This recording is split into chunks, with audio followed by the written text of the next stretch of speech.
باللہ من الشیطان الرجیم بسم اللہ الرحمن الرحیم مدنی الہ یوٹیوب میں خوش آمدید۔ السلام علیکم ناظرین، آج ایک اور عمل کے ساتھ آپ کی خدمت میں حاضر ہوں۔ آج اس عمل میں آپ نے اول و آخر 7 مرتبہ درود پاک لازمی پڑھنا ہے، اور اس کے بعد یہ دعا پڑھنی ہے جو آپ اس وقت اسکرین پر دیکھ رہے ہیں۔ ساتھ ہی ساتھ آپ نے ایک کام کرنا ہے، میاں بیوی دونوں نے، آپ نے اللہ تعالیٰ کا نام ہے اسے اپنے پاس لکھ کر رکھ لینا ہے۔ وہ نام ہے الواحد الاحد۔ آپ کسی بھی سادہ کاغذ پر اسے لکھیں، چاہے تو پلاسٹک کوٹنگ کروا لیں یا پھر پلاسٹک پاؤچ مل جاتے ہیں بنے بنائے، یا اس میں آپ رکھ سکتے ہیں تاکہ پھٹے نہیں، خراب نہ ہو یا پسینہ اور پانی نہ لگے جیب میں، یا آپ اپنے ویلٹ میں رکھ لیں، خواتین اپنے پرس میں یا پھر اپنے پاس رکھ لیں، چاہے تو گلے میں ڈال لیں کسی دھاگے میں لپیٹ کر، یا پھر اپنے پرس میں رکھ لیں، اپنی الماڑی میں رکھ لیں۔ کاغذ پر لکھ کر اپنے پاس رکھنا ہے کسی حفاظت والی جگہ پر، اسے محفوظ کر کے تو آپ نے یہ لکھ کے لازمی رکھنا ہے۔ اور اس کے ساتھ ساتھ آپ کو میں بتا دوں کہ جو صدقہ خیرات ہے یہ بہت ہی زیادہ کام کی چیز ہے۔ بلائیں ٹلتی ہیں، راستے کھلتے ہیں، آسانیاں پیدا ہوتی ہیں، تو آپ نے اسے بھی لازمی کرتے رہنا ہے۔ بہت سے لوگ کرتے ہیں، اپنے حسب توفیق اللہ کی راہ میں خرچ کرتے رہتے ہیں، جو کہ بہت ہی اچھی بات ہے، اور وہ بھی یہ دیکھتے ہوں گے کہ ان کے ساتھ آسانیاں بھی پیدا ہوتی ہیں کاموں میں، تو اسی طریقے سے جو بے اولاد افراد ہیں وہ بھی اس کام کو لازمی جاری رکھیں۔ تو عمل بتانے سے پہلے میری دعا ہے اللہ پاک سے کہ تمام مسلمان بے اولادوں کو اولاد عطا فرمائے۔ اللہ پاک جن کو بیٹیاں دی ہیں ان کو نیک صالح بیٹے بھی عطا فرمائے، اور جن کو بیٹے دیے ہیں ان کو نیک صالح بیٹیاں بھی عطا فرمائے۔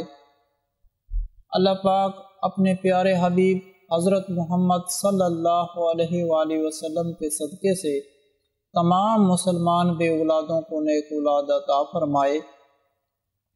اللہ پاک سب کی خالی جھولی اولاد کی نعمت سے بھر دے، آمین۔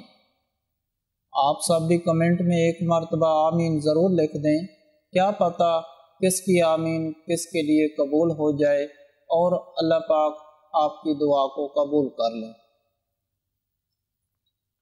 تو ناظرین، اب میں آپ کو بتا دوں عمل کا طریقہ کار کہ کیسے کرنا ہے، اور وہ آیت جو ہے یہ آپ نے اول و آخر 7 مرتبہ درود شریف پڑھنے کے بعد آپ نے یہ آیت مبارک پڑھنی ہے جو آپ اس وقت اسکرین پر دیکھ رہے ہیں۔ اول و آخر 7 مرتبہ درود شریف پڑھنے کے بعد آپ نے اس آیت کو بھی 7 مرتبہ پڑھنا ہے۔ روزانہ کسی بھی وقت آپ پڑھ لیں، اور اس کے بعد مغرب کی نماز کے بعد آپ نے خاص طور پر یہ جو آپ کو آیت بتائی جا رہی ہیں 21 مرتبہ یہ آپ نے پڑھنی ہے۔ یہ سورۃ سجدہ کی آیت نمبر 7 سے 9 ہے۔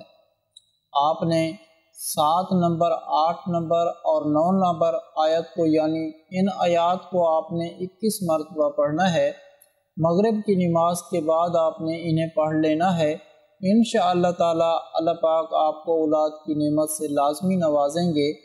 مختصر میں آپ کو طریقہ کار دوبارہ بتا دوں کہ آپ نے ایک تو کاغذ کے اوپر اللہ تعالیٰ کے نام الاحد، الواحد، الاحد یہ آپ نے لکھ کر رکھ لینا ہے۔ خواتین اور مرد حضرات دونوں نے اس کے بعد آپ نے یہ جو آپ کو آیت بتائی ہے اول و آخر 7 مرتبہ درود شریف پڑھنے کے بعد آپ نے 7 مرتبہ پڑھنی ہے۔ روزانہ کسی بھی وقت، چاہے صبح کے وقت پڑھ لیں، شام کو سونے سے پہلے پڑھ لیں۔ اور تیسرا جو کام ہے وہ آپ کو بتایا ہے کہ آپ نے سورۃ سجدہ کی آیت نمبر 7، 8 اور 9 یہ 3 آیات ہیں، تو انہیں آپ نے 21 مرتبہ پڑھنا ہے۔ مغرب کی نماز کے بعد انشاءاللہ تعالی آپ کو اللہ پاک اولاد کی نعمت سے نواز دیں گے۔ تو ناظرین، اگر آپ لوگوں کو آج کا عمل پسند آیا ہو تو پلیز میرا چینل مدنی علاج کو سبسکرائب کریں اور ویڈیو کو لائک کریں اور اپنے دوستوں رشتہ داروں کے ساتھ شیئر کریں۔ اجازت چاہتا ہوں، اگلی ویڈیو تک اللہ حافظ۔ صلو علی الحبیب صلی اللہ تعالی علی محمد۔